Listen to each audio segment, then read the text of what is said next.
All right, welcome everyone to our North Idaho Fair Board Quarterly Update. It is September 17th, 2024. The time is 3 p.m. In attendance are Commissioners Matari, Brooks, and Duncan. Are there changes to the agenda? Okay, hearing none. Public comment? Okay, hearing none. Our first item is Fairgrounds Memorandum of Agreement discussion. Yeah, just wanted to. Oh, can you push your, thank you. I think I remember these things. Good afternoon, Commissioners. Thank you for your time today. As we wrap up the fair, I just wanted to come forward regarding the MOA and say that we have a couple tweaks that we would like to address and bring that to you in status update, if that's acceptable, within the next couple weeks. That's as far as I have for an update at that on the moment. Okay, so you don't have the changes for us today? Nope, I do not. Okay. We are not here. We're in Boise, so there's no status update this Tuesday, but there is October 1, October 8, and you can pick an October date. We would like to definitely get on one of those too, if that's acceptable. Okay. Yeah, and just for clarification, let's just talk about what your intention is with it. Yeah, the intent originally and still is to gain community buy-in, so as we go forward with the master plan, that receiving funds, the community feels secure in their investment. So truthfully, that is where we're headed. So in essence, what it is it's basically, it's a way of the board saying to the fair, look, we want you to be there for a little while, okay? And we want to just kind of memorialize that statement in writing, okay? With the understanding that it's very difficult to bind the board into future boards or anything like that, but it's just to kind of memorialize this in writing so that people who do want to invest in the fairgrounds, they want to invest their own personal money into either improvements or just general maintenance on some of the buildings on the fairground properties, that they have a confidence that that money will be put to good use and will be used for at least the foreseeable future, as opposed to putting the money in there and then if something unexpected happened, the buildings were torn down, there was some sort of a decision to move or something like that, it would be all for naught. Is that kind of a fair assessment? Yes. Okay. Okay. Item 2, fair update. Okay, this is the fun part. Obviously, we just wrapped up the 2024 North Idaho State Fair.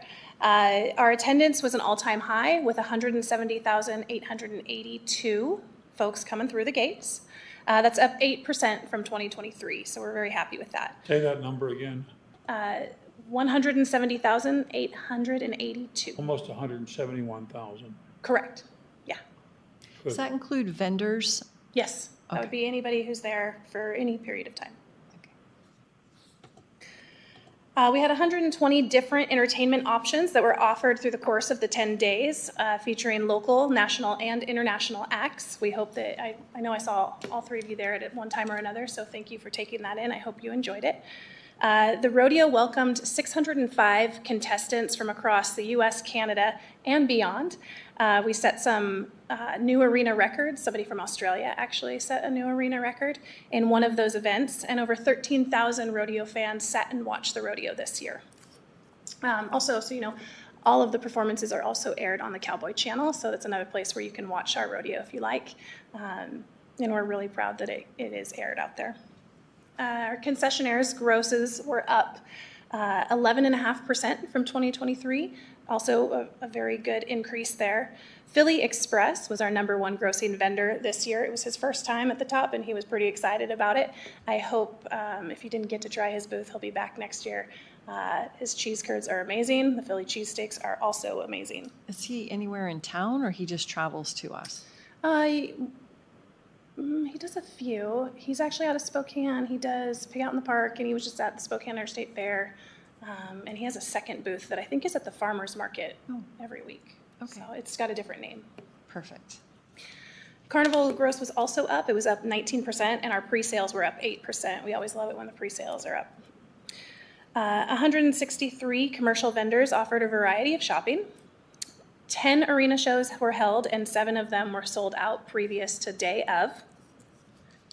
We partnered with the Coeur d'Alene Clothing Company for the first time for our merchandise booth, and it was a tremendous success. It's been really fun seeing our merch out and about. In fact, we took some of our team to Spokane Interstate Fair and saw a lot of our fair merch out there too, which was great. They're going to keep our merchandise for both fair and rodeo in their store year-round over in the shops downtown here. Sponsorship was down 6%, but rodeo sponsorship was up 46%. So we have some room to grow there. I've noticed every year that there's a major election, it seems like the sponsorships are a little bit tighter than normal. So it'll grow. We got that. We had 7,957 exhibits this year, 1,242 exhibitors, and paid out over $26,000 in premium money to those who did exhibit at the fair. Our youth stock show and sale successfully sold 292 animals, generating $973,000, just over that with add-ons. This resulted in an average price per animal sold of $3,333. Our youth exhibitors are from Kootenai and Shoshone counties only. They presented 42 steers, 50 sheep, 16 rabbits, 23 poultry, 24 goats, and 137 swine. Our numbers of animals were down a little bit, but the price per pound was actually up. So if you're interested in those price per pounds, they're pretty phenomenal. The average price per pound for steers was $11.29, goats $19.78, sheep $16.89, swine $13.28, rabbits, don't choke, $946 per pound, and our poultry, an average price per pound is $643. So our community is really good to our youth, and we have a sale. So much for the rabbits. $946 per pound. But why is that? Why would that be such a high price per pound? Well, there's not a whole lot of kids that show rabbits, and the buyers just really want to support these kids, and they've done a phenomenal job. So Okay. those are the ones you want to get involved in if you're looking. Do you really, I mean, do they sometimes buy them just to keep them? I mean, they don't buy them all to eat them. Some buyers will give them back to the kids, but yes, most of them they're all raised for meat purposes. So, yeah. Yep. We were the proud hosts of the Western Fairs Association this year during our fair. We had 3 days where we had 15 fair managers from throughout the Western United States joined us. It was an honor to show off what we do. It came with great remarks from a lot of them. Beyond just their presence, we've had a lot of different commissioners, even from Washington, actually came over to view our fair. We had a lot of board members and staff from fairs throughout the Northwest come to see what we're doing, and it's just fun to show them around and get to show off something that's pretty special to us. And then that kind of wraps it up. We are working on our award submissions. So we participate in the International Association of Fairs, Western Fairs Association, and Rocky Mountain Association of Fairs. We do submit entries to all of those, and traditionally we do pretty well, so we're excited to see how we do this year. We won't know until November how that turns out. And 332 days until the next fair. Very excited about our theme. Our theme is Keeping Traditions Alive in 2025. That's it. Would you please tell all the people on the advisory board and all your staff, thank you very much for a job well done.